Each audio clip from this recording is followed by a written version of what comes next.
గాక. చిన్న ప్రార్థన. సర్వశక్తియు మికిలి కనికరములు కలిగిన సర్వోన్నతుడ, ప్రేమ నమ్మకము కలిగిన మా ప్రియ పరలోకపు తండ్రి, మీ పాదాల చెంత చేరాం. వాక్యం మీది, వాక్యమై ఉన్న దేవుడవు మీరు.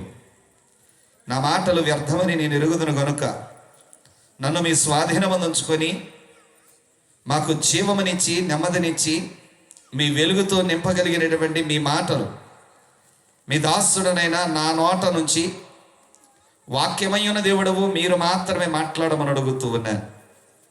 ఈ రాత్రి నాకు మాకు కావలసినటువంటి జీవాహారమైనటువంటి మీ వాక్యమును మాకు వినిపించి తినిపించి మమ్మను మీ మహిమకు పాత్రులుగా చేయమని అడుగుతూ యేసుక్రీస్తు వారి ద్వారా ప్రార్థించుచున్నాను మా తండ్రి, ఆమేన్. ప్రకటన గ్రంథము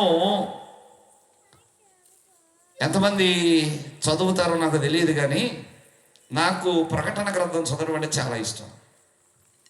చాలామంది క్రైస్తవులు, విశ్వాసులు, సేవకులు సైతం కూడా కొన్ని పుస్తకాల జోలికి వెళ్ళాం. వాటిలో మచ్చుకు మనం జ్ఞాపకం చేసుకున్నాం అనుకోండి, పరమగీతాల గ్రంథమనో, యెహెజ్కేలు గ్రంథమనో కదండి, ఇంకా చెప్పాలంటే ప్రకటన గ్రంథమనో. ఈ ప్రకటన గ్రంథం జోలికి అసలు వెళ్ళడానికి అస్సలు ఇష్టపడం. ఎందుకంటే లోకంలో ఉన్న నానుడు ఏంటో తెలుసా? ప్రకటన గ్రంథం జోలికి వెళ్తే శ్రమలు ప్రారంభం అవుతాయి అంట. నేను విశాఖపట్నం వెళ్ళాను, మా సొంతూరు విశాఖపట్నం. కానీ మా నాన్నగారు ఎప్పుడో ఆ జీకొండూరు మండలంలో చెగిరెడ్డిపాడు ప్రాంతానికి వచ్చేసి ఆ పరిచయం చేస్తూ ఉండేవాడు.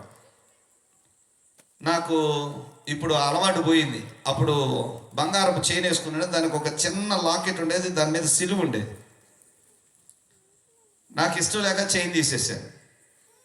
నేను మా అక్కోళ్ళ ఇంటికి వెళ్ళి, మా పెదనాన్నగారు కూతురు వాళ్ళ ఇంట్లో స్నానం చేయడానికి వెళ్తూ షర్టు అలా విప్పానో లేదో, మక్కడ దేంట్రా మెల్లో సిలువ వేసుకున్నావు అంది. నాకు ఆశ్చర్యం అనిపించింది, ఇదేంటి నేను క్రైస్తవుణ్ణి, సిలువ వేసుకుంటే ఏదో వేసుకోకూడనటువంటిది ఏదో వేసేసుకున్నట్టు అడుగుతుందని. ఏంటంత ఆశ్చర్యం కడుతున్నట్టే, సిలువ వేసుకుంటే శ్రమలు వస్తాయి అంటగయ్యా అంది. ఏమోనక్క నీకు అలా తెలిసాము, కానీ నాకు సిలువ అంటే గొప్ప విజయం కలుగుతుంది, నాకున్న ధైర్యం అది, నాకున్న ఆధారం అది. సో క్రైస్తవ జీవితానికి, విశ్వాస జీవితానికి బేస్ అదే, ప్రామాణికం అదే, కాబట్టి నేను ధరిస్తాను అని చెప్తాను. అలా చాలామంది, 2-3 సేవకులు కూడా నన్ను అడిగారు, ఏమంటే ప్రకటన గ్రంథాన్ని ధ్యానం చేస్తే శ్రమలు వస్తేనా? ఓకే, వస్తాయి. మేబీ దేవుడు మనకు ఆ ఎక్స్పీరియన్స్, బ్రేక్ త్రూ ఎక్స్పీరియన్స్ అనమాట ఇవ్వాలనుకుని, ఒకవేళ దేవుడు అనుభవాలు ఇస్తాడేమో, మంచిదే. కానీ ప్రకటన గ్రంథం చాలా ప్రాముఖ్యమైన గ్రంథం కదా, దాన్ని మిస్ అయితే ఎలాగూ అని అన్నా. ఈరోజు ఇక్కడ మా సంఘ బిడ్డలు చాలామంది ఉన్నారు ఇక్కడ. మేము ప్రకటన గ్రంథం ప్రారంభం చేసి, ఎప్పుడు ప్రారంభం చేసామమ్మా? ఎప్పుడు? 2000 ఎప్పుడు ప్రారంభం చేసాం? 2021. 2021లో ప్రారంభం చేసి మళ్ళా 19లో ప్రారంభం చేసి కోవిడ్ వచ్చేసరికి మళ్ళీ ఆపాం. ఎప్పటికి ఇంకా మాది పూర్తవల, 21వ అధ్యాయంలో ఆగాను. నేను ఒక్క మొదటి ఆదివారం నాడు తప్ప మిగిలిన ప్రతి ఆదివారం ప్రకటన గ్రంథం మీదే ఎక్కువ శాతం వాక్యం చెప్తూ ఉంటాను. ఎందుకంటే క్రైస్తవులకు ప్రకటన గ్రంథం తెలియాలి. బైబిల్ అంటేనే దేవుని యొక్క మనసు. ప్రకటన గ్రంథము మానవుల యొక్క భవిష్యత్తు. ఈ ప్రకటన గ్రంథపు ప్రత్యక్షత ఎంత మూల్యమైనదంటే ప్రియులారా, గమనించండి జాగ్రత్తగా. మన ముందున్నటువంటి తరాలకు లేనటువంటి గొప్ప భాగ్యం. ఎప్పటి తరాలకు లేదు అని అంటే, ఆది కాండము నుండి మనం ప్రారంభం చేసుకుంటే ప్రవక్తల కాలం ముగించబడే మలాకీ గ్రంథం వరకు కూడా ప్రకటన గ్రంథపు ప్రత్యక్షతలు ఆకాశమును భూమిని తలక్రిందులుగా చేస్తూ, అద్భుతాలు ఆశ్చర్యకార్యాలు చేసినటువంటి సముద్రాలను సైతము కూడా పాయలుగా చేర్చగలిగినటువంటి గొప్ప విశ్వాసం కలిగినటువంటి దేవుని సేవకులకు సైతం ప్రత్యక్షపరచబడినటువంటి సంగతులు దేవుడి రోజు నీకు నాకు బయలుపరుస్తున్నారు. ఇంకొక మాట చెప్పనివ్వండి, యేసుక్రీస్తు వారు పరలోకంలో నుండి భూలోకానికి దిగివచ్చి ఆయన శరీరధారిగా 33.5 సంవత్సరాలుండి ఆయన 3.5 సంవత్సరాలు పరిచర్య చేస్తూ ఆయన పేరు పెట్టి పిలుచుకొనగా సమస్తమును విడిచిపెట్టి ప్రభువును వెంబడించినటువంటి శిష్యులకు సైతము కూడా బయలుపరచబడిన ప్రకటన గ్రంథపు ప్రత్యక్షత మర్మాలు ఆయన శిష్యులలో ఒకడైనటువంటి భక్తుడైనటువంటి యోహాను గారి ద్వారా ఈరోజు మనకు దేవుడు బయలుపరిచాడు.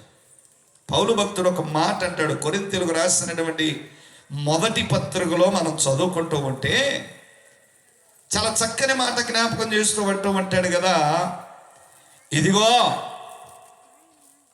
ఇశ్రాయేలీయులకు ప్రత్యక్షపరచబడినటువంటి సంగతులు ఆయన ఈ దినమున మనకు బయలుపరిచాడు అనేటువంటి గొప్ప మర్మాన్ని 2వ అధ్యాయంలో 9వ వచనం చదువుకుంటూ రాయబడుతుంది. ఇందును గూర్చి దేవుడు తన్ను ప్రేమించు వారి కొరకు ఏవి సిద్ధపరిచెనో అవి కంటికి కనబడలేదు, చెవికి వినబడలేదు, హృదయమునకు గోచరము కాలేదు అని రాయబడినది.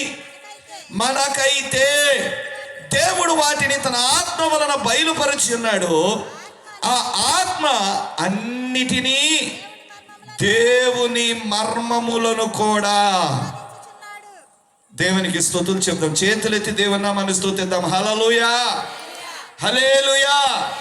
ప్రియులారా గమనించండి, వాగ్దాన జనాంగమైనటువంటి ఇశ్రాయేలులకు సైతము కూడా ప్రత్యక్షపరచబడిన పరలోకపు సంగతులు, ప్రకటన గ్రంథపు ప్రత్యక్షతలు, ఈ భూమి పట్ల, భూమి మీద ఉన్న మానవుల పట్ల దేవుడు కలిగి ఉన్న ప్రణాళికలు వారికి కూడా తెలియచేయబడలేదంట. కానీ మనకైతే ఆత్మ వలన వాటిని బయలుపరిచాడు.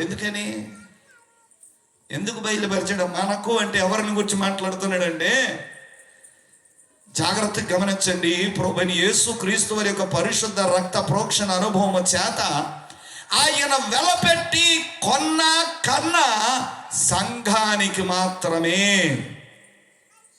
సంఘానికి ఎందుకో తెలుసా? సంఘాన్ని ఆయన సంపాదించుకున్నాడు. ఈరోజు విభజించి ఇది నా సంఘం, ఇది నా సంఘం, ఇది నా సంఘం అనుకుంటాం. కానీ ఎవరి సంఘం కాదు. ఈ సార్వత్రిక సంఘం అంతా కూడా యేసుక్రీస్తు వారి వలన కొనబడిన కనబడిన సంఘం. సంఘానికి ప్రత్యక్షతలు ఇచ్చాడు. అపోస్తలుడైన పేతురు గారికి లేనటువంటి గొప్ప భాగ్యం, నిత్యము యేసుక్రీస్తు వారి అక్కడికి వెళితే అక్కడికి వెళ్ళినటువంటి ఆ ముగ్గురిలో ఒకడైనటువంటి యోహాను గారికి లేని గొప్ప భాగ్యం, యాకోబు గారికి లేని గొప్ప భాగ్యం, ఇంకా ప్రభువు కొరకు హతసాక్షులుగా ఎంచబడినటువంటి అనేక మంది శిష్యులుగా లేని గొప్ప భాగ్యం యోహాను గారికి ప్రత్యక్షపరచడం ద్వారా. ప్రభువు దినమందు జాగ్రత్తగా గమనించండి, నేను ఆత్మవశుడనై అంటూ ఉన్నాడు. ప్రకటన గ్రంథం ఏమీ కలగాదండి. నేను ఎప్పుడో ఒక మాట చెప్తూ ఉంటాను, ఈ భూమి మీద చాలా రకాలైన పుస్తకాలు ఉన్నాయి, చాలా రకాలైనటువంటి విలువైనటువంటి పుస్తకాలు ఉన్నాయి, ఖరీదైనటువంటి పుస్తకాలు ఉన్నాయి, చాలా రకాలైన మనుషులను ఆకర్షించే పుస్తకాలు ఉన్నాయి, కొంతమంది తమ విజ్ఞానమును బట్టి రాసిన పుస్తకాలు ఉన్నాయి, కొంతమంది వారి యొక్క ఆలోచనల నుండి పుట్టినటువంటి వాటిని రాసిన పుస్తకాలు ఉన్నాయి. కానీ పరిశుద్ధ గ్రంథము కానీ, మరి విశేషముగా ప్రకటన గ్రంథము కానీ మనుషుల యొక్క ఊహల్లో నుండి ఉద్భవించినటువంటిది కానీ కాదు. వాక్యమే దేవుడు బయలుపరిచాడు. పౌలు భక్తుని ద్వారా దేవుడు లేక పరిశుద్ధాత్ముడు మాట్లాడుతూ అంటూ ఉన్నాడు కదా, ఇశ్రాయేలీయుల యొక్క కంటికి కనిపించని సంగతులు, వారి చెవికి వినిపించని సంగతులు, వారి హృదయాలకు గోచరము కాని సంగతులు ఆత్మ వలన దేవుడు మనకు అని ఎవరిని ఉద్దేశించి సంబోధిస్తున్నాడు? కొరింథు పట్టణంలో కట్టబడిన సంఘాన్ని ఉద్దేశించి, విశ్వాసుల యొక్క సమూహాన్ని ఉద్దేశించి మాట్లాడుతూ ఉన్నాడు.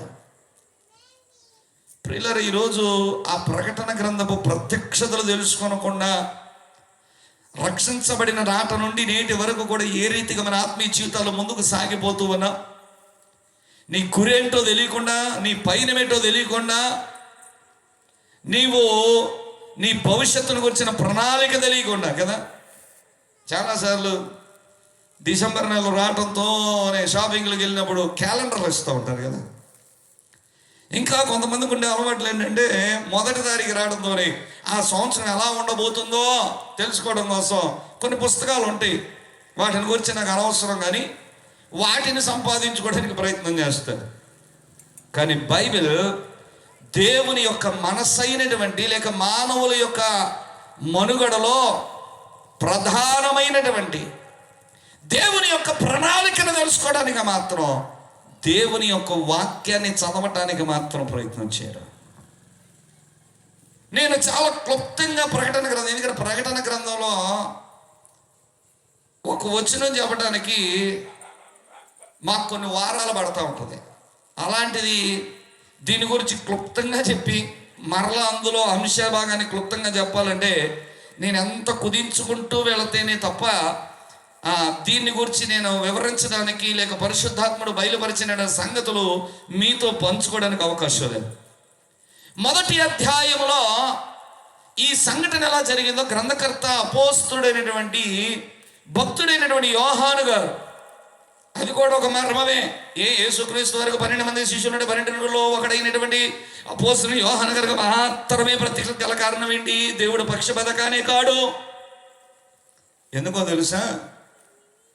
యేసుక్రీస్తు వారి శిలువ మరణానికి అప్పగించబడినప్పుడు అందరూ వెళ్ళిపోయారు. ఆయన ఎవరో మాకు తెలియదని ముమ్మారు బొక్కినటువంటి వారు ఉన్నారు. తర్వాత పశ్చాత్తాపడ్డారు, ప్రభువును వెతుకుదొచ్చారు. ఆ తర్వాత పరిశుద్ధాత్మ శక్తిని పొందిన తర్వాత ప్రభు కొరకు ప్రాణ త్యాగాలు చేశారు. అలాంటి వారిలో మన దేశానికి మనం ఎరిగినటువంటి వారు ఒక్కరే, ఆయన పరిశుద్ధ అపోస్తుడైనటువంటి ఎవరమ్మా? తోమా గారు. అయితే మనము ఎరుగనటువంటి పరిశుద్ధ అపోస్తుడైన ఆంద్రే గారు కూడా ఇండియాకి వచ్చాడు. ఆయన మనకు సమీపంలో ఉన్న కలకత్తా ప్రాంతంలో సంచరించాడు. తోమా గారితో కూడా అదే ప్రయాణాన్ని చేసి ఆంద్రే గారు కూడా వచ్చారు అనటానికి చారిత్రాత్మకమైనటువంటి ఆధారాలు భారతీయ క్రైస్తవ సంఘ చరిత్రలో అది ఇమర్చబడిపోయి ఉంది.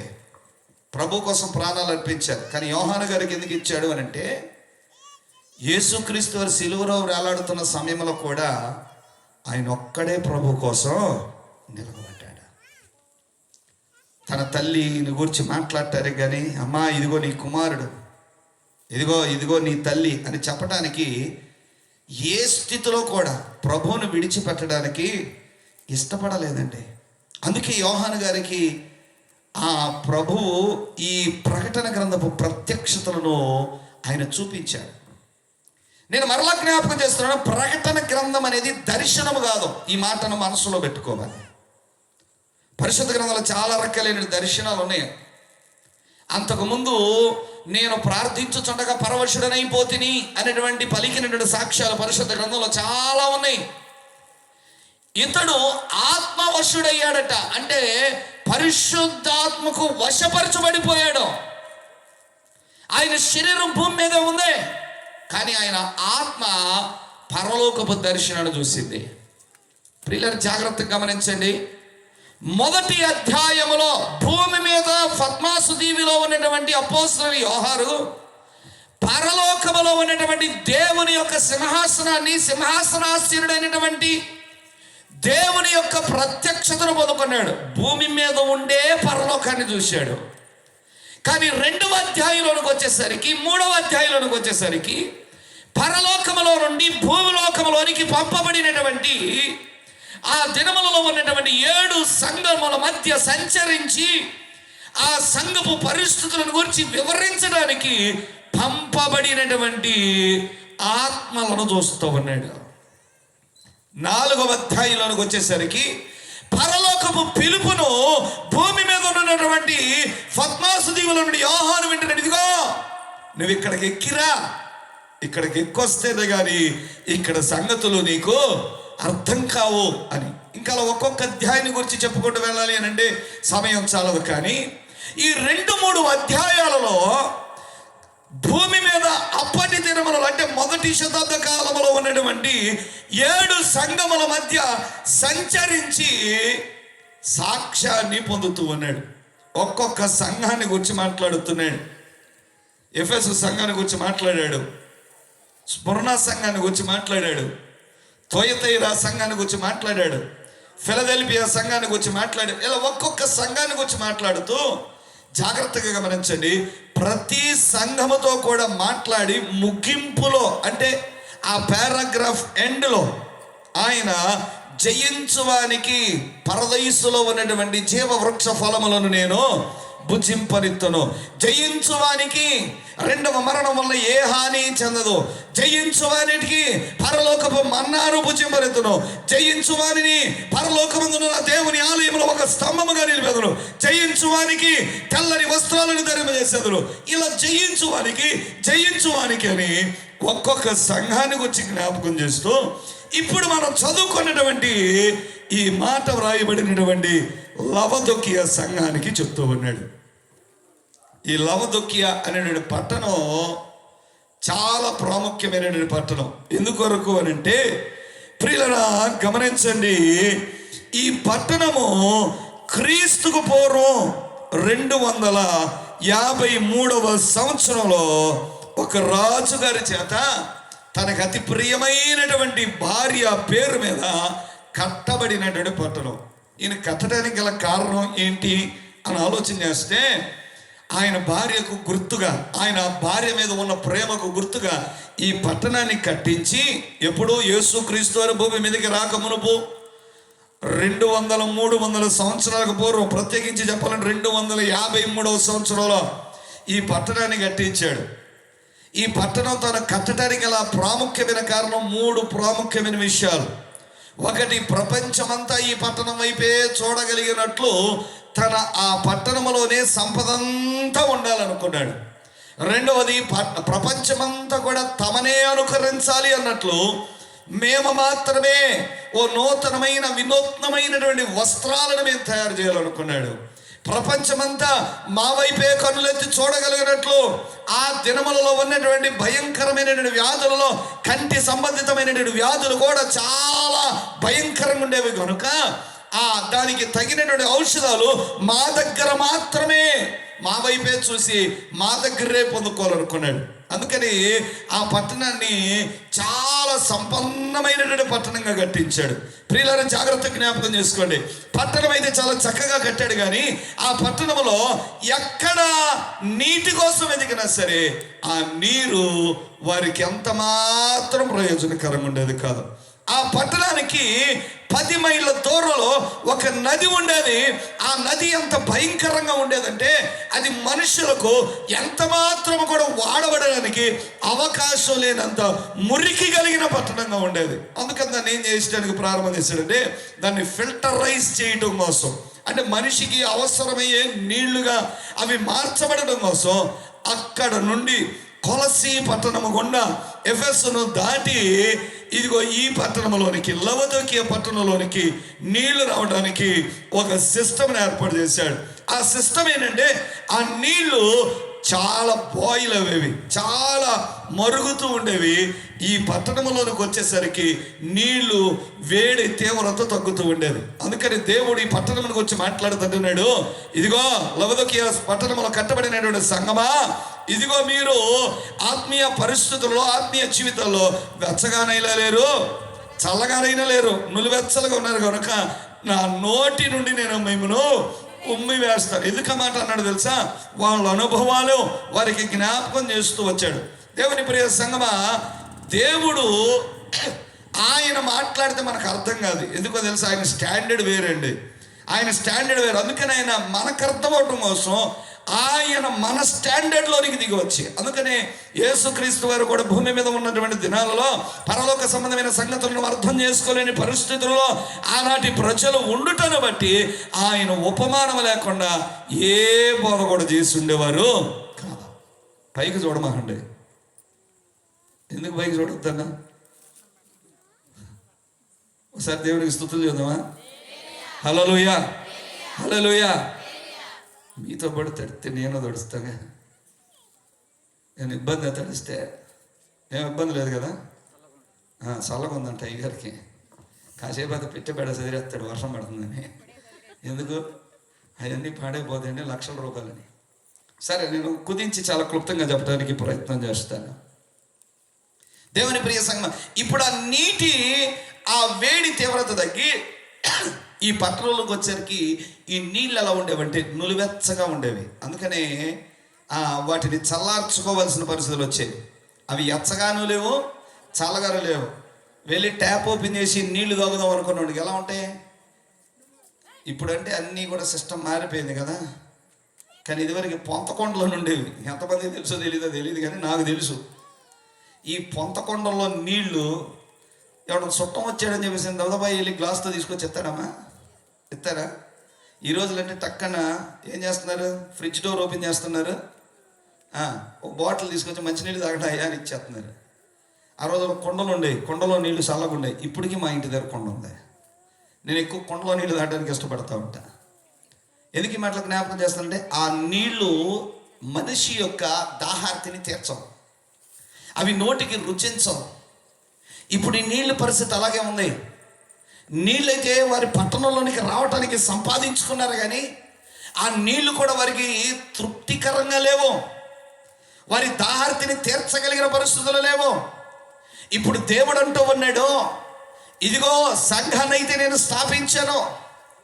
ఈ లవదొకయ పట్టణంలో కట్టబడినటువంటి సంఘాన్ని యేసుక్రీస్తు వారి సిలువను గూర్చినటువంటి సువార్తను ప్రకటించడం ద్వారా ఆ రక్షణ సువార్త వలన నేను సంపాదించాను. కానీ సంఘం ఎలా ఉంది అంటే దేవునికి తృప్తికరంగా లేదట.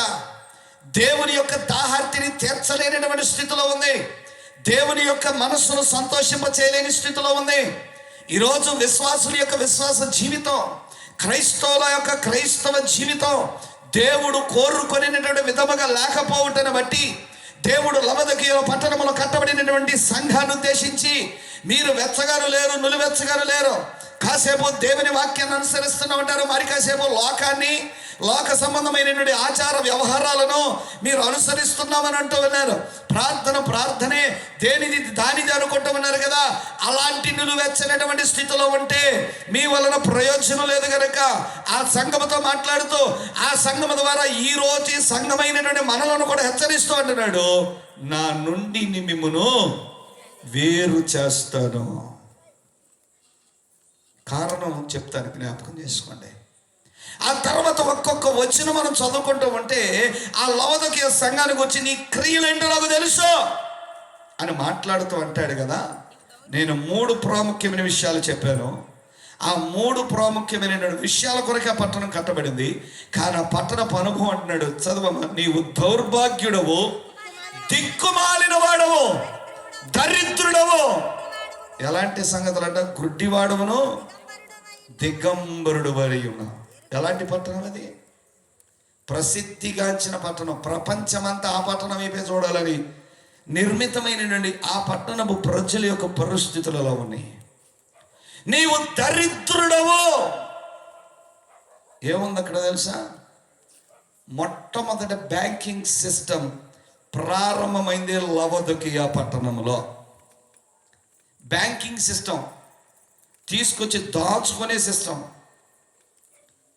అన్ని దేశాల వారు ఈ రోజున స్విస్ బ్యాంక్ అంటారు కదా, ఆ రోజుల్లో లవదొకయ పట్టణంలోనే సంపన్నులు వారి సంపదనంతా దాచుకునేవారు. అక్కడే బ్యాంకింగ్ స్టోరేజ్ సిస్టమ్ ఉండేది. ఈ రోజుల్లో లాగా ఆ రోజుల్లో ధనమునకు అంత ప్రాధాన్యత లేదు. అంతా కూడా మారక ద్రవ్యాలే, వెండి, బంగారం, విలువైనటువంటి వస్తువులు, వీటితోనే వ్యాపారం సాగుతుండేది. ఇవన్నీ కూడా అక్కడే ఉండేవి. కావలసినటువంటి ధన సంపద అక్కడే ఉంది. కానీ అంటున్నాడు, నీవు దరిద్రుడవు. నీ పట్టణంలో ఉంది, కానీ నీవు అనుభవించలేని స్థితిలో ఉన్నావు. నీ ఉన్నటువంటి స్థలములోనే సంపద ఉంది, కానీ తమది కాని సంపదకు వారు కావలి ఉన్నారు తప్ప అనుభవించలేని స్థితిలో. ఎలా ఉన్నారు తెలుసా వాళ్ళు? అంత సంపన్నమైనటువంటి ఆ పట్టణంలోనంట ప్రజలు ఆకలి కేకలు వేసి చనిపోయేవారట. ఎంత భయంకరమైనటువంటి అనుభవం అంటే, ఎంత భయంకరమైనటువంటి పరిస్థితులు. కావలసినంత విస్తారమైన సంపద ఉంది, కానీ బ్రతకటానికి వాళ్ళకి ఆ సంపద అనుభవించడానికి అవకాశం లేదు. దేవుని ప్రియ సంగమా, ఈరోజు అన్నీ క్షేమంగా ఉన్నాయని అనుకుంటున్నాం, కానీ భయంకరమైనటువంటి దినాలు మన ముందు రాబోతున్నాయి. ఈ సంఘం యొక్క పరిస్థితి అనేది అన్ని అవకాశాలు ఉన్నాయి, కానీ ఏది అనుభవించలేరు. రెండవది జ్ఞాపకం చేస్తూ ఉంటున్నాడు కదా, నీవు ఎలాంటి వాడవట, ఇంకా దరిద్రుడవు గుడ్డివాడవు అంటున్నాడు.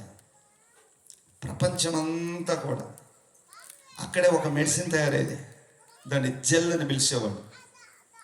అది ఒక ట్యాబ్లెట్ రూపంలో తయారు చేసి ఇతర దేశాలకు పంపిస్తే కంటి సంబంధితమైన ప్రతి జబ్బుకు కూడా దీనిని నీటిలో కరిగిస్తే ఒక జెల్లులాగా అయితే, ఈ రోజున మనం తలనొప్పి వస్తే వాడతాం కదా, ఏం వాడతారు? మెంతో ప్లస్, జెండు బాము, ఇంకేదో బాము, అలా జిగురు పదార్థాలుగా తయారైపోతే దాన్ని కంటికి పెట్టేవాడు. అందుకే అక్కడ కాటుగానే వాడబడింది. అనేకులకు చూపునిచ్చేటువంటి ఔషధాలు వాళ్ళ దగ్గర ఉన్నాయి, కానీ ఎలాంటి స్థితిలో ఉన్నారంట? గుడ్డోళ్ళు అంట. ఆ దేశంలో గుడ్డోళ్ళు ఉండడం ఏంటంటే, వాళ్ళే అనేకులకు చూపునిచ్చేవారు కదా. ఆ దేశంలో వారికి ఉన్నటువంటి దృష్టిని పోగొట్టుకోవడం ఏంటి? ఇంకా క్రిందకు మనం చదువుకుంటే, నువ్వు దిగంబరుడవు, ప్రత్యేకమైనటువంటి వస్త్రాలు. ఈరోజు ప్రపంచం అంతా కూడా ఫ్యాషన్ వరల్డ్లో నడుస్తుంది కదా. అసలు ఫ్యాషన్ పుట్టిల్లే లవదకియ. ఎందుకంటే అక్కడే వస్త్రాల తయారీ ఉండేది. ఇంకా చెప్పాలంటే ఈరోజు మనం చలికాలం వాడతాం కదా, రగ్గుల కంపెనీలు అక్కడ కోకలలో ఉండి అక్కడ నుండే ప్రపంచమంతా కూడా ఎగుమతి చేయబడుతుండేది. కానీ వాళ్ళు ఎలా ఉన్నారంట? దిగంబరులుగా ఉన్నారు. వస్త్రాలు తయారు చేసేవాళ్ళు వాళ్ళే, వస్త్రాలకు మోడర్న్ ఫ్యాషన్స్ తయారు చేసేవాళ్ళు వాళ్ళే, కానీ ఏమి లేవో తెలుసా? వస్త్రాలు లేకుండా ఉన్నారు. అందుకని దేవుడు వారితో మాట్లాడుతూ ఉన్నాడు, ఇదిగో మీరు జయించలేకపోతున్నారు కనుక మీరు అనుభవంలోనే మిగిలిపోయారు. గత రాత్రికాల సమయంలో దైవజనులకు జ్ఞాపకం చేశారు. ఈరోజు చాలా మంది ఆత్మీయ జీవితాలతో కూడా భౌతికమైన జీవితాల్లో ఈ యొక్క మన యొక్క జీవన పయనములో, ఆత్మీయ పయనములో, ఈ పోరాటాలలో జయించలేక తనువులు చాలించేస్తున్నవారు ఎందరో, ఎంతమందో. ఓడిపోతున్నామండి, మేము పోరాడలేకపోతున్నామండి, మేము జయించలేమండి, ఆత్మహత్యలకు పాల్పడిపోతున్నారు. దేవుని ప్రియబిడ్డలారా, దేవుడు మనిషిని ఆయన సృష్టించుకుంది మన జీవితాలు మనము బలవంతపు మరణాలు పొందుకోవటానికి కాదు. దేవుడు నరునిలో ఆయన దీపముగా తన ఆత్మను పెట్టింది మనంతట మనమే మన దేహముల నుండి దేవుని యొక్క దీపమై ఉన్నటువంటి ఆత్మను బయటకు త్రోసివేయటానికి కాదు. సంఘం కాదా? వాక్యం తెలియదా? ప్రార్థనలు లేవా? అన్నీ ఉన్నాయి, కానీ ఆత్మీయ జీవితాలు ఎలా ఉన్నాయో తెలుసా? దానికి ముందు వచ్చిన, అనగా అంశభాగం కంటే ముందు వచ్చిన 20వ వచనం అంటే, ఇదిగో నేను తలుపు నొద్ద నుండి తట్టుతూ ఉన్నాను, ఎవడైనా నా స్వరం విని. ఎవరితోనండి మాట మాట్లాడేది? తన రక్తముతో సంపాదించుకున్న సంఘముతోనా? పోనీ లోకములో దేవునికి ప్రాధాన్యత లేదంటే ఒక అర్థం ఉంది, లోకలలో దేవునికి విలువ లేదంటే ఒక అర్థం ఉంది. వారు దేవునిని కానీ దేవుని యొక్క ఉనికిని కానీ ఎరుగనటువంటి వారై ఉన్నారు.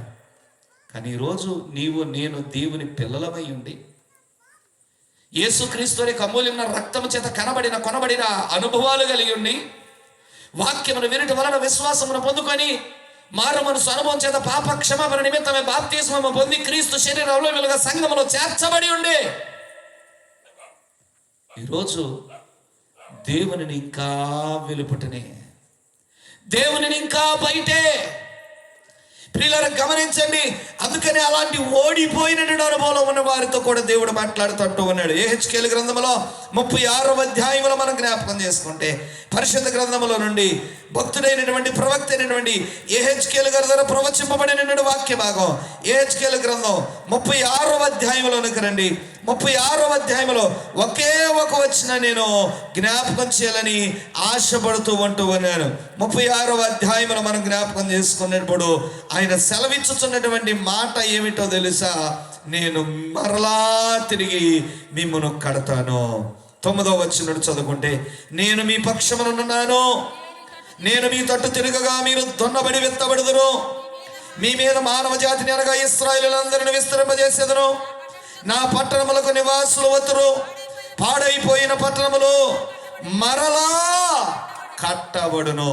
ఈ మాటలు ప్రవక్తని యెహెజ్కేలు గారిని చెర అనుభవంలో ఓడిపోయి బబులోను దేశమునకు బానిసలుగా అప్పవింపబడిన అనుభవంలో ఉన్నటువంటి దేవుని పేరు పెట్టబడిన దేవుని జనాంగమైనటువంటి ఇశ్రాయేలు యొక్క ప్రజలతో తాను ఏర్పరచుకున్న ప్రవక్త అయినటువంటి యెహెజ్కేలు గారిని వారి మధ్యలోనికి పంపించి వారితో మాట్లాడుతూ అంటున్నాడు, మీరు చేతులు ఎత్తేసారు కదా, మీరు ఎప్పుడైతే నన్ను విడిచిపెట్టారో నేను మిమ్మల్ని విడిచిపెట్టేశాను. అదిగో బబులోను దేశపు రాజు వచ్చి మిమ్మల్ని చెరగొనిపోయాడు. ఈరోజు చెరగొనపోబడినటువంటి బబులోను దేశంలో మీ పరిస్థితి ఏంటి? వాళ్ళు సాక్ష్యం ఇస్తూ అంటూ ఉన్నారు కదా, కీర్తన గ్రంథంలో మనం చదవక్కర్లేదు, కానీ నేను ముగించబోతూ ఉన్నాను. మేము బబులోను నదుల యొద్ద ఉన్న నిరవధి చెట్లకు మా సితారాలను తగిలించి ఏం చేస్తున్నారంట? ఏం చేస్తున్నారు చెప్పరామ్మా? మనకలాగా మౌనంగా కూర్చుని ఎందుకు వచ్చిన అది ఏం జీవితం ఎటు వస్తుందా?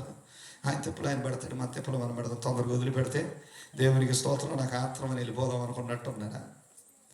వాళ్ళు సాక్ష్యం ఇస్తుంటున్నారు, మేము బబులోను నదుల యొద్దనున్న నిరవధి చెట్లకు మా సితారాలను తగిలించి మేము ఏడుస్తూ ఉన్నాం. సితారాలు దేవుని స్తుతించడానికే తెచ్చుకున్నాడు. ఈరోజు నా జీవితంలో దేవుడు ఎందుకొరకు ఈ లోకంలో ఇంకా సత్యమైన స్థితిలో ఉంచాడు తెలుసా? ఎందుకు ఉంచాడమ్మా? చదివేశారు కాబట్టి నేను కూడా ఏం పాట పాడు. ఎందుకంట? స్తుతి పాడుటకే బ్రతికించిన జీవనదాతవు నీవేనయ్యా, స్తుతి పాడుటకే బ్రతికించిన జీవనదాతవు నీవేనయ్యా, ఇన్నాళ్ళుగా మము పోషించిన తల్లివలే మము ఓదార్చిన, ఇన్నాళ్ళుగా మము పోషించిన తల్లివలే నన్ను ఓదార్చిన, నీ ప్రేమ నాపై అన్నడు మారదు యేసయ్యా, నీ ప్రేమ నాపై అన్నడు మారదు యేసయ్యా, జీవిత కాలమంతా ఆధారం నీవేనయ్యా, నా జీవిత కాలమంతా ఆరాధించి ఘనపరతును. దేవునికి స్తోత్రం, హల్లెలూయా. ఎందుకంటే మనల్ని బ్రతికించి వచ్చింది దేని కొరకమ్మా? ప్రవక్తని యెషయా గ్రంథంలో ఇశ్రాయేలు ప్రజలు అంటే మనతోనే, క్రైస్తవులతోనే, మనతో విశ్వాసంతో మాట్లాడ, నా నామము మహిమ పరుచు నిమిత్తము నేను వారిని సృజించితిని. ఎందుకు మనిషిని చేశాడు? దేవుని నామాన్ని మహిమపరచడానికే. ఈరోజు ఎలా ఉన్నాం మనం? సితారాలు తీసుకుని వెళ్ళి నిరవధి చెట్లకు తగిలించి ఏం పాట పాడమంటారు? ఇక ఇంట్లో ఎన్ని బాధలు మీకు ఏమర్థం అవుతుంది? ఏ స్తుతులు చెల్లించాలి, ఏం రావాలంటే ప్రార్థనకి ఇంట్లో ఎన్ని కష్టాలు. సాధారణంగా ఆగిరిపల్లిలో మనకు బాగా తెలిసిన డాక్టర్ గారి పేరు, ఒక పేరు చెప్పండి. నాకు గౌస్ గారు బాగా తెలుసు, మీకు కూడా తెలుసా? బాగా తెలుసు. ఇప్పుడు వెళ్తామమ్మా గౌస్ గారి దగ్గరికి? అంత బాగుండప్పుడు వెళ్ళి, డాక్టర్ గారు అంటే నేను బాగుండానండి అని 100 రూపాయలు ఫీజు కట్టి, నువ్వు పొద్దున వెళ్ళిన వందే, మధ్యాహ్నం వెళ్ళిన వందే, ఆయన సిస్టమ్ అంతా వేరు. పొద్దున పూట ఒకసారి, మధ్యాహ్నం ఒకసారి, సాయంత్రం ఒకసారి వెళ్ళి 100 కట్టి నాకు బాగానే ఉందండి చెప్పొస్తావా? ఎప్పుడొస్తావు? ఏమ్మా ప్రార్థనకు రావట్లేదు, ఏం చెప్పను గారండి. కష్టాలు ఎక్కువైపోయినాయి. అప్పుడు ఎక్కడికి రావాలి నువ్వు? డాక్టర్ గారి దగ్గరికి ఏమో నీకు శరీర సంబంధమైన రుగ్మత కలిగినప్పుడు పరుగులు పెడతావు. మరి శరీర సంబంధమైన ఆత్మ సంబంధమైనటువంటి వాటిని బాగు చేయటం కొరకు బాగు చేయగలిగినటువంటి సమర్థుడైనటువంటి దేవుని యొద్దకు వస్తున్నావా? ఇశ్రాయేలు పరిస్థితి అలాగుంది. ఎందుకు వచ్చిన బాధ ఇది? బానిసలుగా కొనిపోబడ్డాం. ఇక దేవుని స్తుతించడం మానేశారు. సితారాలు తీసుకెళ్ళి నిర్వహించి చెట్లకు తగిలించేశారు. బబులోను నదుల దగ్గర కూర్చొని గావురు నెడుతున్నారు. ఏం కర్మరా బాబు ఇది? మాది కానీ దేశం వచ్చాం, ఇల్లు విడిచిపెట్టాం, కుటుంబాన్ని విడిచిపెట్టాం, ఆస్తిపాస్తులు విడిచిపెట్టాం. అదిగో అక్కడ మేము ఎంత చక్కగా ఉండేవాళ్ళమో, ఇక్కడికి వచ్చి మేము ఓడిపోయినటువంటి వారమే. ఎందుకు వచ్చారు వాళ్ళు? చెరగా బబులోను దేశం మీద జయం పొందితే వచ్చారా? బబులోను దేశం మీద ఓడిపోయారు, జయించలేకపోయారు. ఎందుకో తెలుసా? దేవుని వలన మాత్రమే చేయము గనక. గత రాత్రికాల సమయంలో దైవజనులు చాలా అద్భుతమైన మాటలు చెప్పారు. లోకాన్ని జయించాలని, పాపాన్ని జయించాలని, శరీరాన్ని. మరి ఎలా జయిస్తావు నువ్వు? దాన్ని జయించగలిగిన బలం ఎక్కడిది? Secret is the my energy. ఏంటిది అది అమ్మా? The Boost. తాగితే వచ్చేస్తుందా జయించే బలం? ఎక్కడి నుండి వస్తుంది? ఎలా వస్తుంది? కీర్తనకారుడు దావీదు అంటాడు, యెహోవా నా బలమా. ఎక్కడి నుండి వస్తుందంట? వాక్య భాగంలో. జయించడానికి ఒక 2 సూక్తులు చెప్పేసి నేను ముందుకు వెళ్ళిపోతాను. ఇంకొక 10 నిమిషాలు ఓపిక పట్టండి. యోహాను గారు రాసినటువంటి మొదటి పత్రిక, యోహాను గారు రాసినటువంటి ఈ ప్రకటన గ్రంథకర్తని యోహాను గారి చేత రాయబడినటువంటి మొదటి పత్రికలో 5వ అధ్యాయములో 4వ వచనం చదవండి. దేవుని మూలముగా పుట్టిన వారందరూ లోకమును జయించుదురు. లోకమును జయించినటువంటి విజయము మన విశ్వాసమే. చేతులైతే దేవునికి స్తుతులు చెప్పండి. హల్లెలూయా, హల్లెలూయా. ఎవరంట జయించేది? ఇప్పుడు మేము కూడా పలానా సంఘం అండి అంటే జయిస్తుందా? ఎలా ఉండాలంట? దేవుని మూలముగా. నికోదేము ఇదే ప్రశ్న వేశాడు.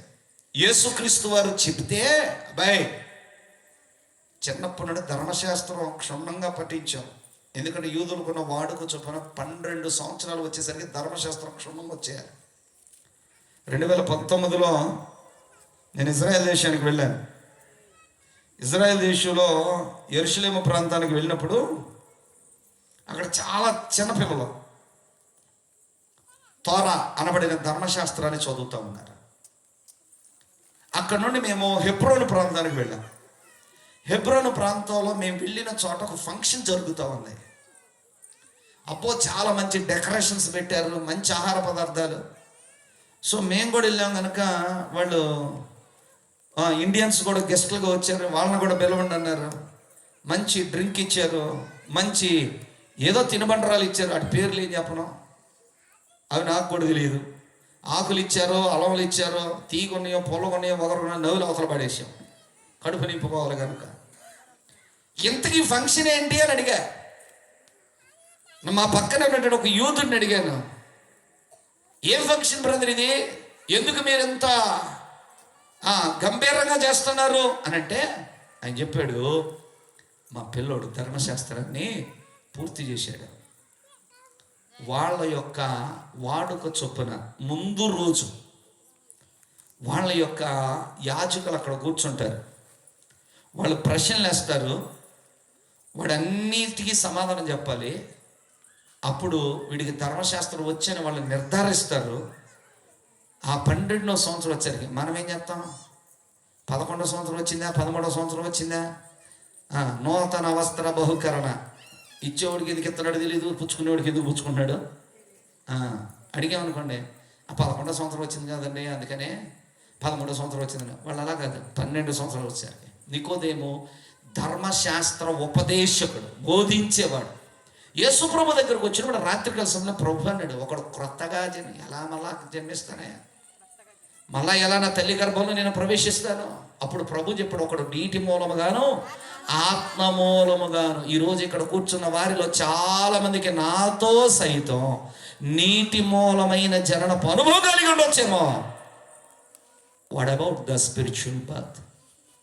నీ ఆత్మీయ జన్మ, ఆత్మ వలన పుట్టిన అనుభవం.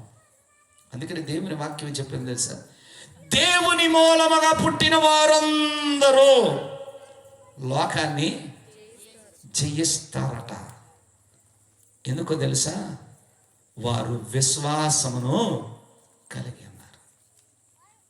ఈ జయం ఎలా ఉంటుందో చెప్తాను నేను ఒకసారి. నేను కలటూరులో ఉండేవాడిని, 14.5 సంవత్సరాలు అక్కడ పరిచయం చేశాను. మీరు కొంతమందికి తెలిసి ఉండొచ్చు. పోయినసారి ఇప్పుడు నేను మందిరంలో వాక్యం చెప్పడానికి వస్తే ఒక ఆమె వచ్చి, అయ్యారు రండి, మా కలటూరు రండి, మీరు నాకు బాగా తెలిసాడు అన్న. కానీ నాకు పాపం తెలియదు. అమ్మ ఏమనుకో, మాకు నాకు గుర్తులేదులే అన్నాను. మా పిల్లలిద్దరు చిన్నపిల్లలు. అమ్మ మీదేనా కాదా? మరి మాట్లాడుకుంటుంటే ఒకవేళ మీదే ఒక కట్టూరు, కొంపదీసి నా గురించి చూస్తున్నాడు, నా గురించి చూస్తున్నావు అనుకుంటా. పర్లేదులే, నేను నీ అంక చూడకుండా ఒక్క చెబుతాను. మా పిల్లలిద్దరు చిన్నపిల్లలు, ఎస్ఎఫ్ఎస్ స్కూల్లోనే చదివేవాడిన. ఒక రోజున పాప స్కూల్కి వెళ్ళా, ఇంటి పక్క వాళ్ళతో క్యారమ్ బోర్డు ఆడుతుంది. ఆ క్యారమ్ బోర్డు ఆడుతూ ఉంటే తెలుసుగా, అందులో ఒక రెడ్ కాయిన్ ఉంటుంది కదా, ఆ రెడ్ కాయిన్ కొట్టడానికి చాలాసేపు నుండి ప్రయత్నం చేస్తుంది. ఇక రెడ్ కాయిన్ పడిందా విన్ అయినట్టే. అవతలది అదే పరిస్థితి, మా పాపది అదే పరిస్థితి. ఈలోపు మా అబ్బాయి స్కూల్ నుంచి వచ్చాడు. 4:30కి స్కూల్ వ్యాన్ వచ్చింది, దిగి వచ్చేసాడు. నేను మామూలుగా చూస్తూ ఉన్నా. ఈరోజు ఒక సెల్ ఫోన్లు లేవు, ఫోన్లు గెలుక్కుంటూ కూర్చోడానికి చూస్తూ ఉన్నా. వాడు వచ్చి వాళ్ళ చెల్లి దగ్గరికి వెళ్ళి, ఏంటి ఏ కాయిన్ ఇది, వైటా బ్లాకా అని అన్నాడు. నాకు వైట్ అని చెప్పిందో బ్లాక్ అని చెప్పిందో నాకు గుర్తులేదు, కానీ ఏదో తను ఎంచుకున్న కాయిన్ కలర్ చెప్పింది. ఇప్పుడు ఆ చెల్లిని అడుగుతున్నాడు మా అబ్బాయి, నేను ఆడినానికి బదులు అని అన్నాడు. వెంటనే పక్కకు జరిగింది. ఆ ప్లేస్లో మా అబ్బాయి కూర్చున్నాడు, మా అమ్మాయి ఇక్కడే కూర్చుంది. ఎదటోళ్ళు అలా కూర్చున్నారు. ఆడు కాయిన్ అలా పెట్టాడు, స్ట్రైట్గా స్ట్రైకర్ దాన్ని కొట్టాడు. ఈ కాయిన్ వెళ్ళి హోల్లో పడింది. కొట్టిందాడు. మా అమ్మాయి చప్పట్లు కొట్టుకుంటూ లేచి గంతులేస్తుంది. నేనే గెలిచాను. ఆడింది ఎవరు? ఓడిపోతున్న మన జీవితాలు దేవుని యందు విశ్వాసం ఉంచి ఆయనకు మనము స్థానాన్ని ఇవ్వగలిగితే, ఈరోజు నువ్వు ఎక్కడ ఓడిపోతున్నావో, అది భౌతికమైనదే ఉండొచ్చు, ఆత్మీయమైనదే ఉండొచ్చు, ఆర్థికమైనదే ఉండొచ్చు, ఆరోగ్య సంబంధమైన, what ever it may be, ఏదైనా ఉండొచ్చు. నేను ఆడినంత కాలం నేను ఓడిపోతూనే ఉన్నా. కానీ ఎప్పుడైతే నా బదులుగా, నా పక్షంగా, అయ్యా నువ్వు ఆడయ్యా. నిజంగా మా సంఘానికి తెలుసు, నేను చిన్నప్పుడు పాస్టర్ గారు కొడుకుగా పుట్టడం వలన పాస్టర్ గారి బిడ్డగానే పెరిగాను. కానీ క్రైస్తవ్యం అంటే ఇష్టం ఉండేది కాదు. ఒక సేవకుడు కొడుకుగా పిలువబట్టానికి కూడా ఇష్టం ఉండేవాడిది కాదు. చాలామంది స్నేహితులతో కూడా అనేవాడిని, మా నా పాస్టర్ అయినంత మాత్రం నేను క్రిస్టియన్ కాదు. చివరికి ఎంత మూర్ఖత్వంలోకి వెళ్ళిపోయారంటే, నా యవన ప్రాయంలోకి వచ్చిన తర్వాత క్రైస్తవ్యం అంటే ఇష్టం లేక, మా నాన్న హైందవ కుటుంబంలో నుండి రక్షించబడ్డాడు. అరే మా పెదనాన్న చూడు, మా మేనత్తలు చూడు, మా అన్నయ్యని చూడు, మా అక్కలు చూడు అనుకొని వీళ్ళందరిని విడిచిపెట్టి, క్రైస్తవ్యాన్ని విడిచిపెట్టి 2 సంవత్సరాలు నేను మా సొంతూరు విశాఖపట్నం వెళ్ళిపోయాను. విశాఖపట్నం టౌన్లో చినవాల్టేర్ అని, ఈస్ట్ పాయింట్ కాలనీ అంటారు, అక్కడ ఉండేవాడిని. నేను క్రైస్తవ కుటుంబంలోనే పుట్టాను. ప్రార్థన తెలుసు, వాక్యం తెలుసు, సండే స్కూల్లో పెరిగాను. కానీ 2 సంవత్సరాలు సంపూర్ణంగా వాటిని విడిచిపెట్టేసి, ఇప్పటికెళ్ళినా సరే అక్కడ ఉంటుంది వీరబాబు గారిని ఆయన కట్టించినటువంటి సాయిబాబా గుడి. దాని ఎదురుగా కాలు మీద కాలు వేసుకొని కూర్చొని, ఆ ధర్మకర్త వీరబాబు గారు పెద్ద వయసు ఆయన బయటకు వస్తూ నా దగ్గరికి తీసుకొచ్చి ఆ రొట్టె ముక్కలు ఇస్తే తింటా ఉండేవాడిని. పట్టించుకునేవాడిని కాదు. కానీ ఒక సందర్భంలో దేవుడు నన్ను పట్టుకోవటం జరిగింది. నా అంతటి నేను మా నాన్న దగ్గరికి వచ్చాను. మా నాన్నగారి దగ్గరికి వచ్చి, నేను బాప్తిజం తీసుకోవాలనుకుంటున్నాను, సేవ చేయాలనుకుంటున్నానంటే మా నాన్న నూరేళ్ళు పెట్టాడు. నిజంగా వీడేనా మాట్లాడేది అని. ఈ 2 సంవత్సరాలు నా తల్లిదండ్రులు కన్నీటి ప్రార్థన చేశారు. నేను వచ్చేసాను, బైబిల్ ట్రైనింగ్కి వెళ్ళిపోయాను. కానీ నా ఆలోచన అంత ఎలా ఉండేదంటే, సంఘం మీద మనం ఆధారపడి బ్రతకూడదు. ఎందుకంటే చాలామంది బ్రతకలేకే అని అనుకుంటూ ఉంటారు. కాబట్టి అలా వద్దు అని నేను సేవలోకి వచ్చిన రోజు నుండి 2019 సంవత్సరం వరకు, నేను 1999 సంవత్సరం మే నెల 7వ తారీఖు మొట్టమొదటిసారిగా కల్టూరు గ్రామానికి సువార్త సేవకు వచ్చాను. 99 సంవత్సరం మే నెల 9వ తారీఖు మొట్టమొదటి ఆదివారం నాడు నేను సంఘంలో వాక్యం చెప్పాను. 13వ తారీఖున నా కుటుంబం అంతటిని షిఫ్ట్ చేసుకున్నాను. ఇంకెక్కడే ఉండి పరిచయం చేస్తుండేవాడిని. ఎన్ని రకాల వ్యాపారాలు చేయాలి, అన్ని రకాల వ్యాపారాలు చేశాను. ఎందుకంటే సంఘం మీద ఆధారపడకూడదు, సంఘంలో ఇచ్చే కానుకల మీద ఆధారపడకూడదు. నేనే పని చేసుకోవాలి.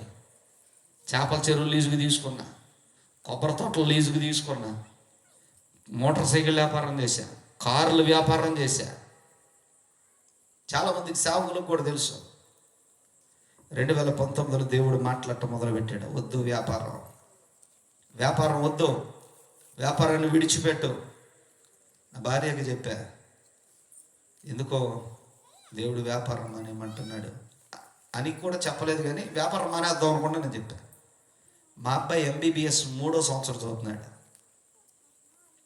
వెంటనే ఏముందంటే, ఇప్పుడు మధ్యలో ఉన్నాడు, మీరు బిజినెస్ మానేస్తే ఫీజులు ఎలా కడతారు అని. నిజమే కదా అని మరలా కంటిన్యూ చేశాను. మరలా 2వ సారి చెప్పాడు.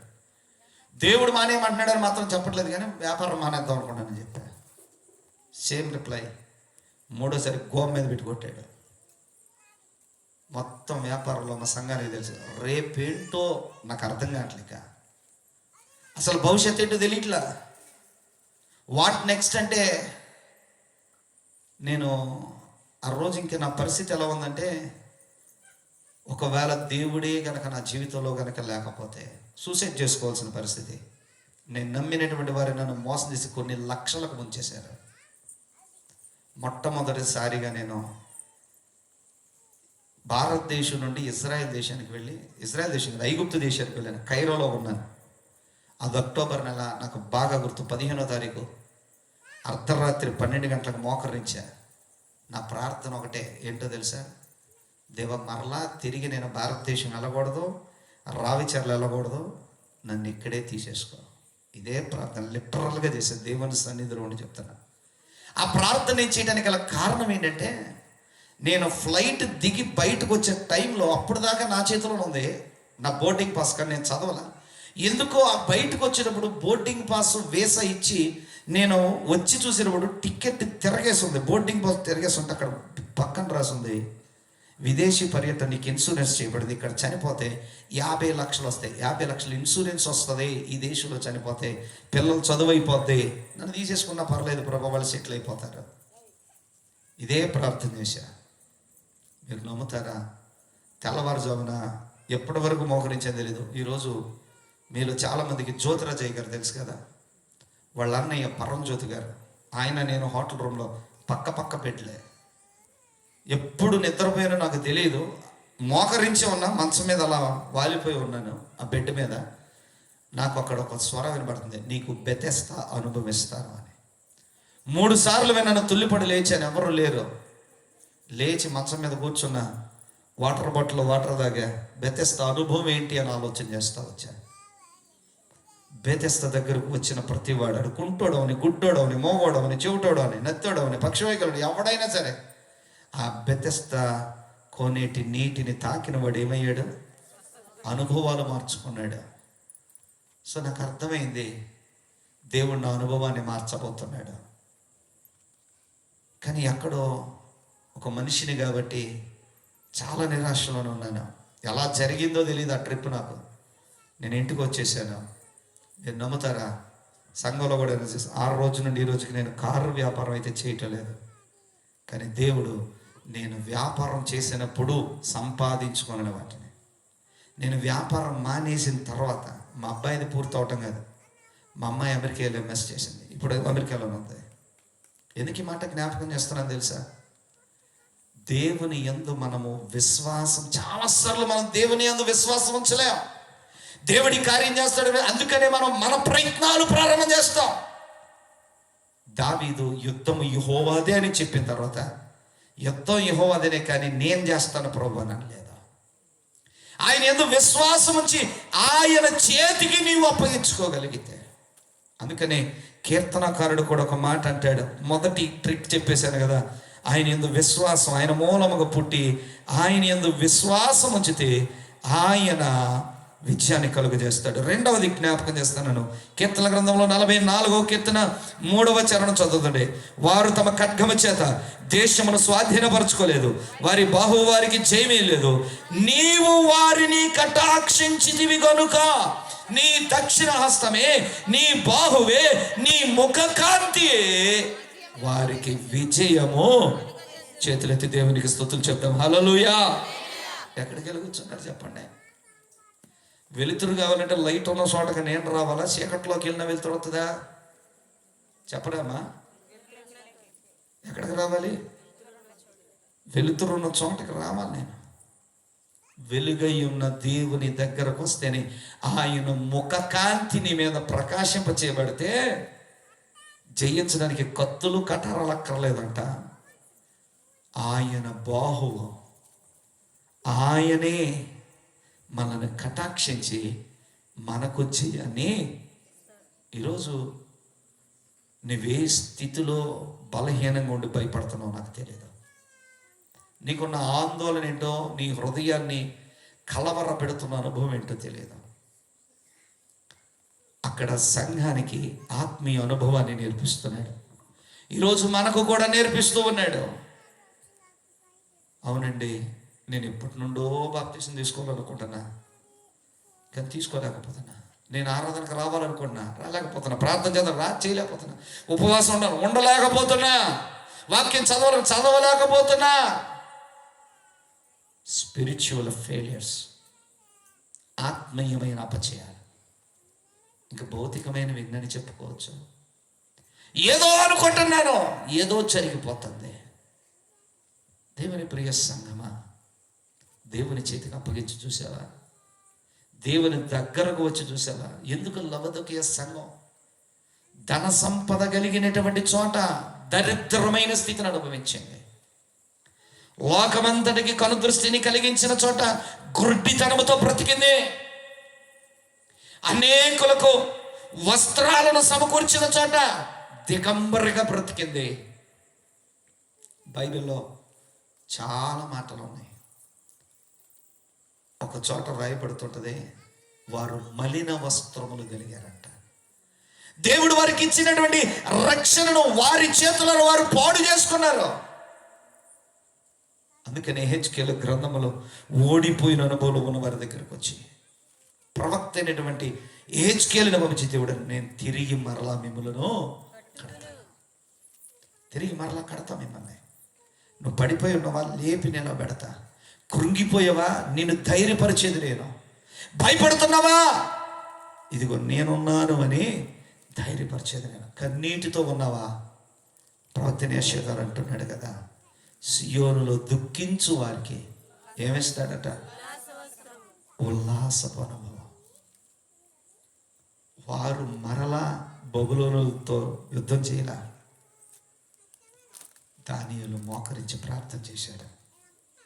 ఉపవాసం అని కన్నీరు గచ్చి ప్రార్థన చేశాడు. అవునయ్యా, నీకు విరోధముగా, కేవలం నీకే విరోధముగా మేము పాపం చేశామయ్యా.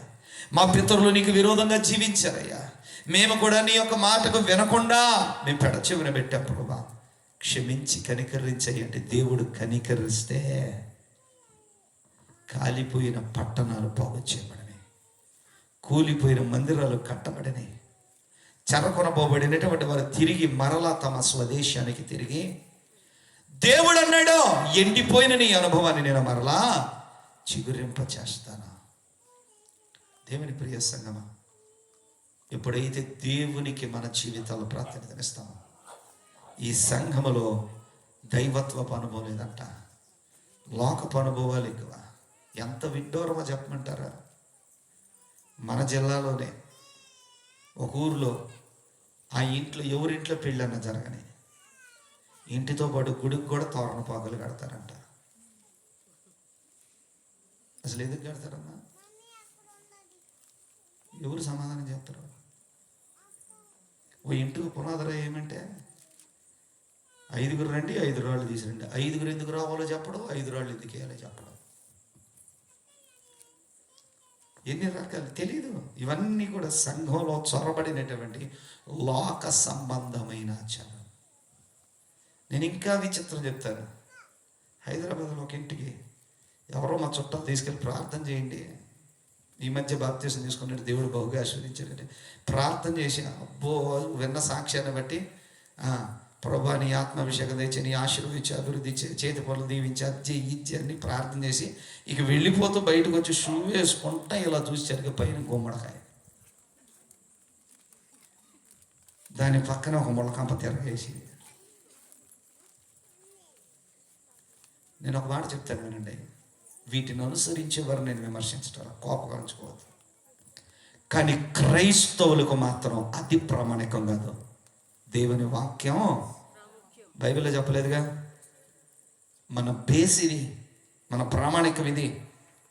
వాళ్ళ విశ్వాసం చొప్పున వాళ్ళని చేసుకోనండి, కానీ నీకేం పని? సంఘానికి ఏం పని? క్రైస్తవులకి ఏం పని? విశ్వాసులకి ఏం పని? లవదికే సంఘం అలాగే ఉంది. లోక మర్యాదలను అనుసరించింది, లోకానికి చోటిచ్చింది, పాపానికి చోటిచ్చింది, తగిన విధపు శాపమును కొని. ఈరోజు మన పరిస్థితి ఏంటి? దేవుడు ఇంకొక అవకాశం ఇచ్చాడు. ఏమన్నా తెలుసా? ఆత్మ సంగములతో చెప్పుచున్న మాట చెవి గలవాడు విన్నావా? విని నువ్వు దేవుని మాటకు లోబడ్డావా? ఆయన స్వరపు తట్టుడు శబ్దాన్ని విని నీ హృదయపు తలుపుని తెరిచావా? ఆయన నీలోనికి వస్తే ఇప్పుడు నీ వాడాల్సిన ఆట ఎవరు ఆడతారు? నీ పక్షమున ఆయన కార్యాలు చేస్తాడు. అందరూ లేచి నిలబడదాం, ఒక చిన్న ప్రార్థన చేద్దాం. ప్రతి ఒక్కరం కూడా దేవుని యొక్క సహాయమును కోరుతాం. ప్రతి ఒక్కరం కూడా ఇప్పటి వరకు మనకు ఉన్నటువంటి నామకార్థమైనటువంటి జీవితాన్ని ప్రభు పాదాల చెంత పెట్టి, ఒకవేళ ఇంకా నీవు దేవుని యొద్దకు రాలేని స్థితిలో ఉంటే ఈ రాత్రి వేళ సమయంలోనైనా దేవుని యొద్దకు రాగలిగితే తిరిగి కడతానని వాగ్దానం చేస్తావన్నాడు. ఎన్నోసార్లు నీ ప్రయాసకు తగినటువంటి ప్రతి